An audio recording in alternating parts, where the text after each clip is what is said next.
Okay, so this is our quick synopsis review of Africa Content Area 6. So remember, for the 2020 exam, this is the last content area that is eligible to be on the exam.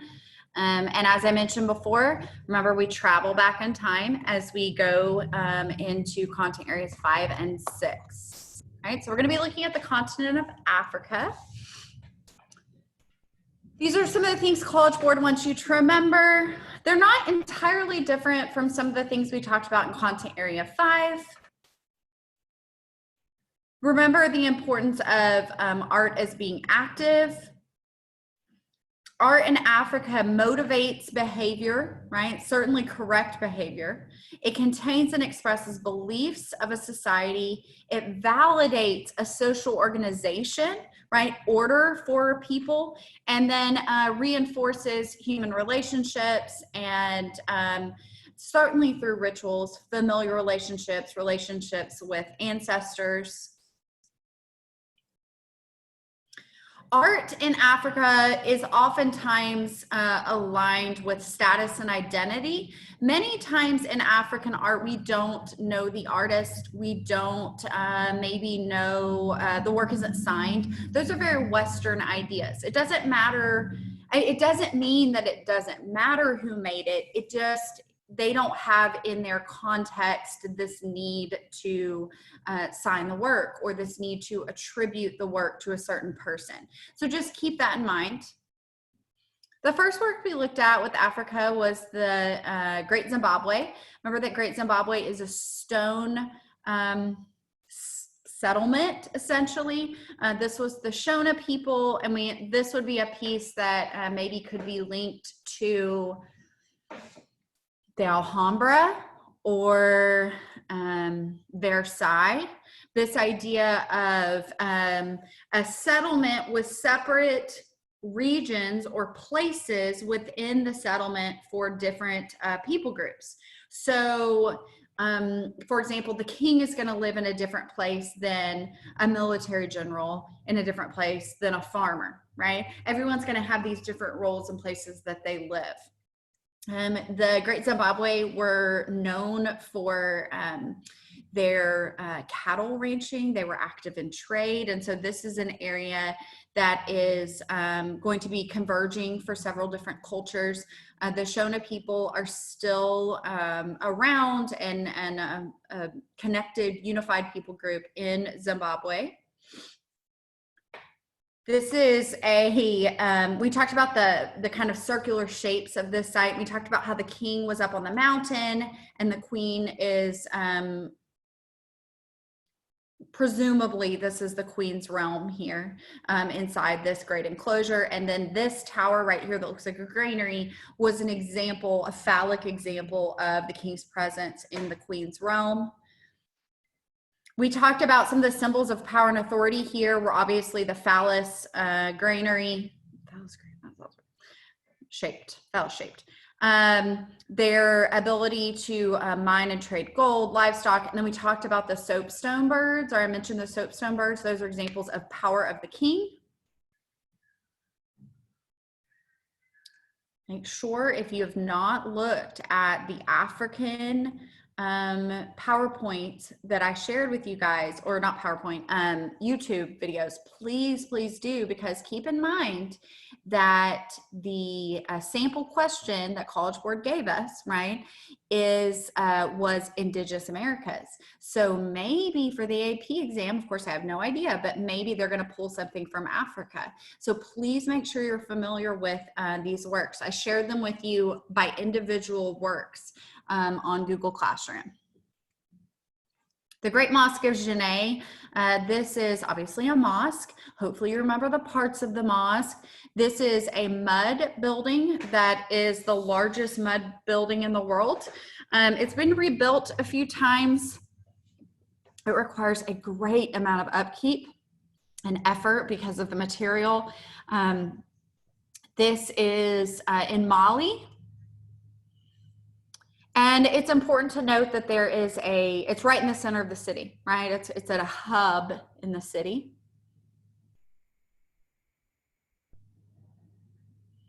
Has the holes on the top that have the terracotta lids on them for ventilation.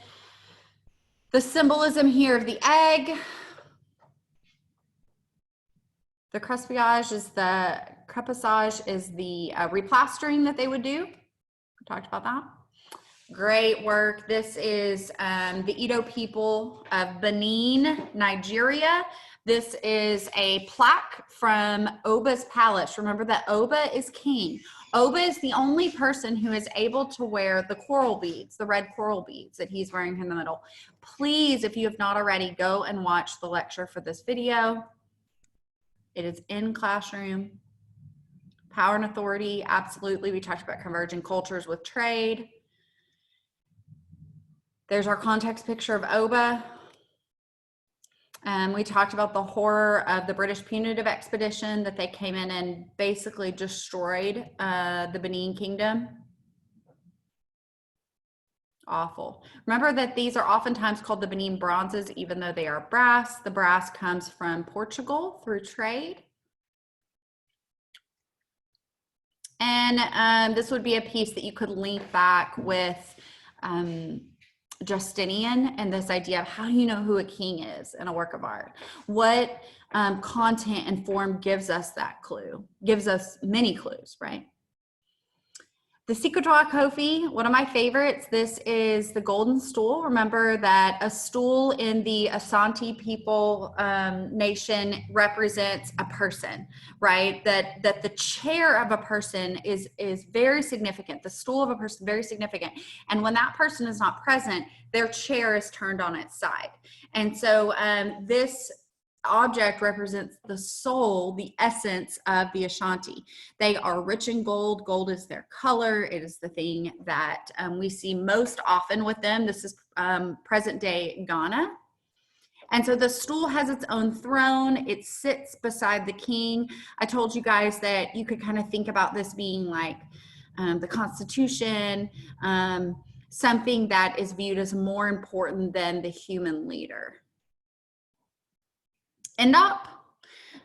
This would be an example of a figure that represents a ruler, power and authority. This is the king. We talked about why his proportions are more childlike.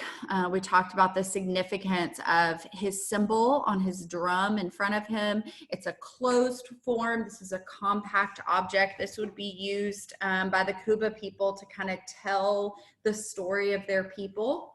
It also just represents the power and the spirituality of the leader. That's King Mishi. It's called an Ndop statue.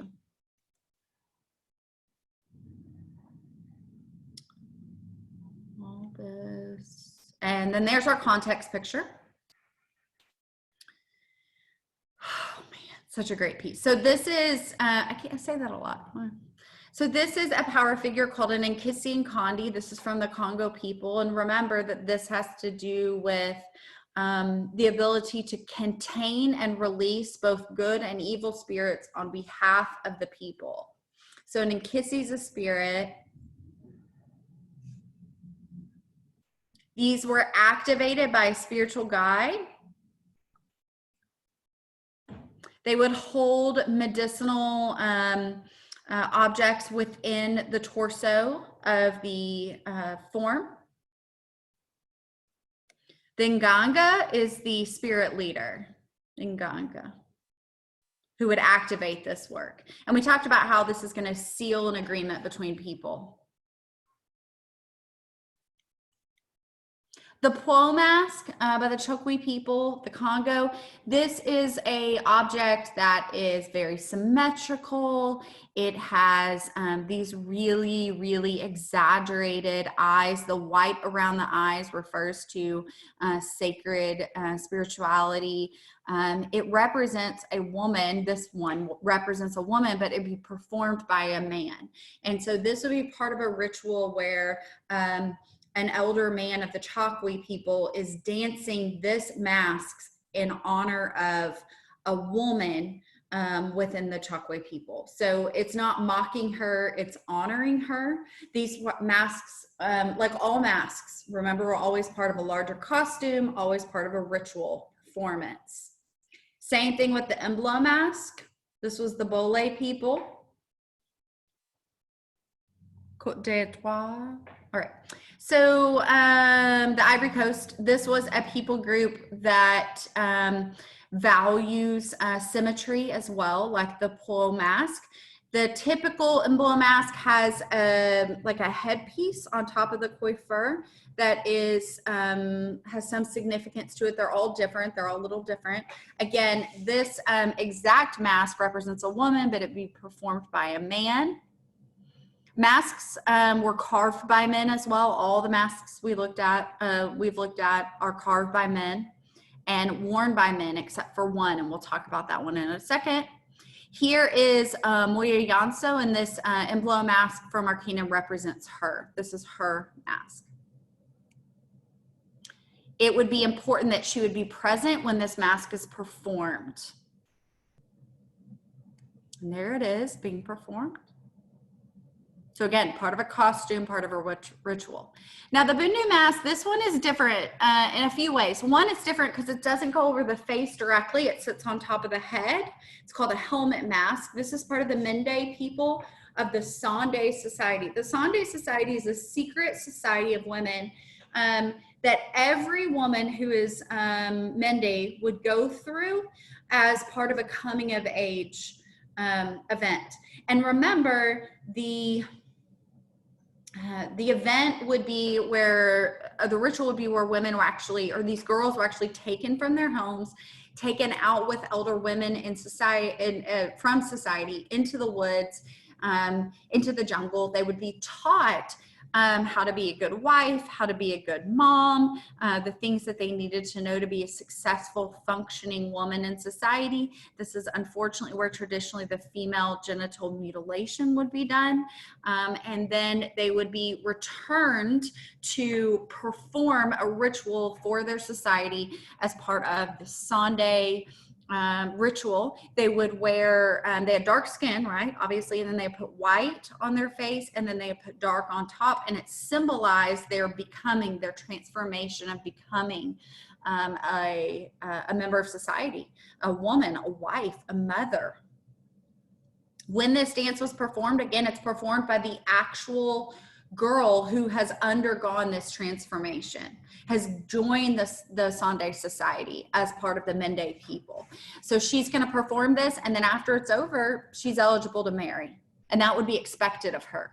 The rolls, the thick rolls, refer to the fat rolls, that she's healthy enough to have a child. We talked about the elaborate hairstyles of these objects.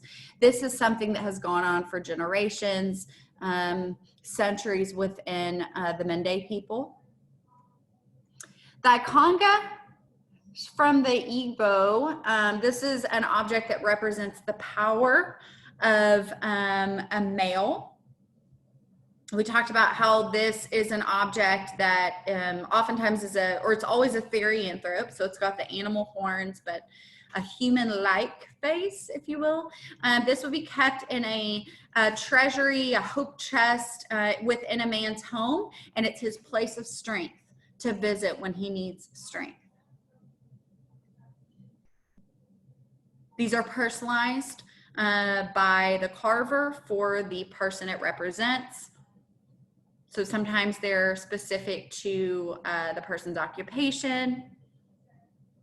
Known as a place of strength, also can be a place of an individual's power and accomplishments.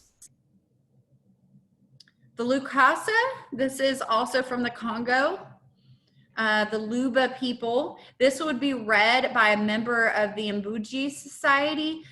They are the spirit truth tellers of the society who would hold this object and read it with their fingers, and each of those bumps or little nails or beads is going to be a different event that they're telling.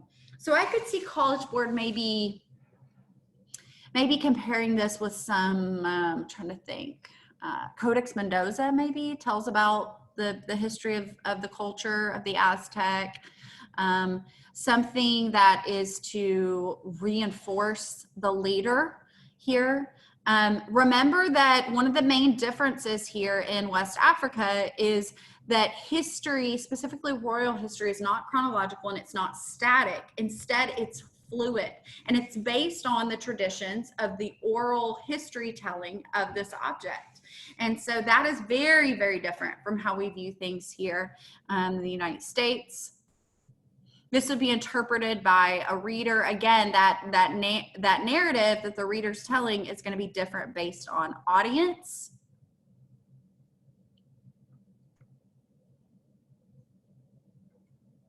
We looked at the Aka elephant mask. This is from the Bamileke. This is performed as part of the elephant dance for the king. The king was called Fawn, and they believed that Fawn could actually transform into an elephant.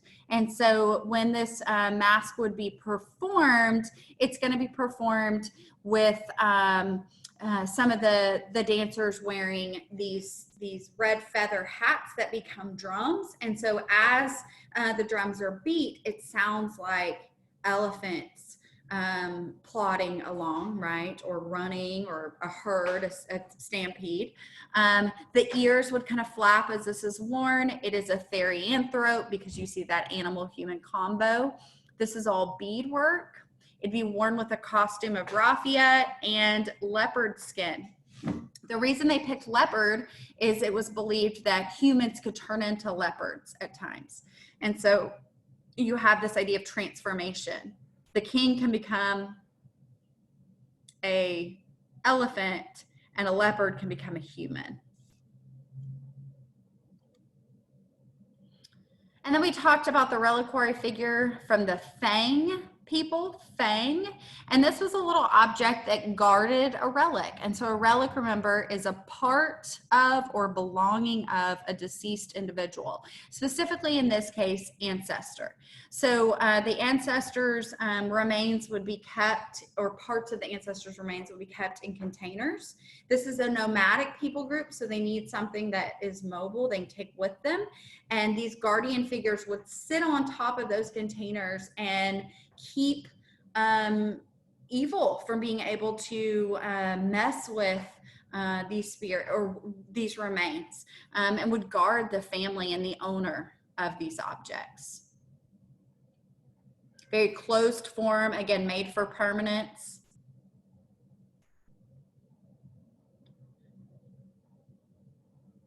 And our last piece from Africa is a post. This is a post from a veranda or a porch at the palace. This is the palace of the Yoruba people. The people represented, the king is the one seated on the throne. His senior wife is behind him. This shows us her importance in his coronation, her importance in supporting her husband. Junior wife is at his feet, and then we have a fan bearer, and we have, or this is a little god, and then the other side was a fan bearer. This is made by Olewe, who's an artist who was known for being able to carve these really magnificent wood carvings from a single piece of wood. So if you picture this being within a trunk of a tree and then carved within that. This is what it looked like in situ, photos taken from the palace. All right, please, again, make sure if you have not watched the videos on the works from Africa, please, and Indigenous Americas, please do that. They are all in your classroom. That's it. I can close this. Well, dang it.